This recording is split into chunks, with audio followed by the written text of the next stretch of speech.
ouvre ce journal en allant en Afrique du Sud où la Cour constitutionnelle a ouvert vendredi la porte à une procédure de destitution du président Cyril Ramaphosa dans le cadre d'un scandale lié à un important vol d'argent liquide en invalidant un vote du Parlement qui s'y était déjà opposé. Les explications de Laurent Bersécher.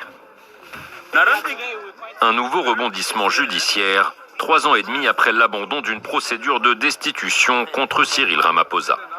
La justice sud-africaine a invalidé vendredi un vote parlementaire datant de 2022 qui avait coupé court à l'enquête, ouvrant la porte à une potentielle destitution du président.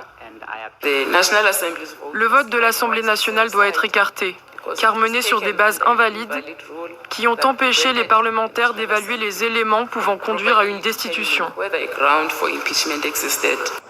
En février 2020, un ancien membre du renseignement sud-africain avait accusé Cyril Ramaphosa d'avoir dissimulé le vol d'environ 4 millions de dollars dans sa ferme de Falafala.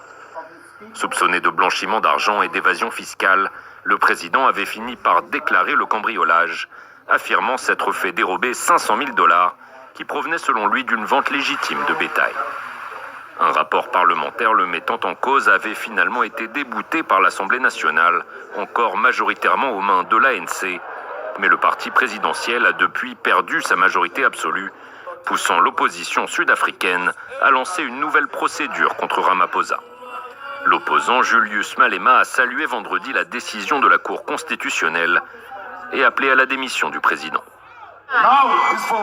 Il est temps que Cyril Ramaphosa utilise sa conscience et démissionne de son poste de président pour faire face à cette procédure de destitution. De son côté, Cyril Ramaphosa a affirmé respecter la décision judiciaire et dit se tenir prêt à coopérer pleinement avec les enquêteurs.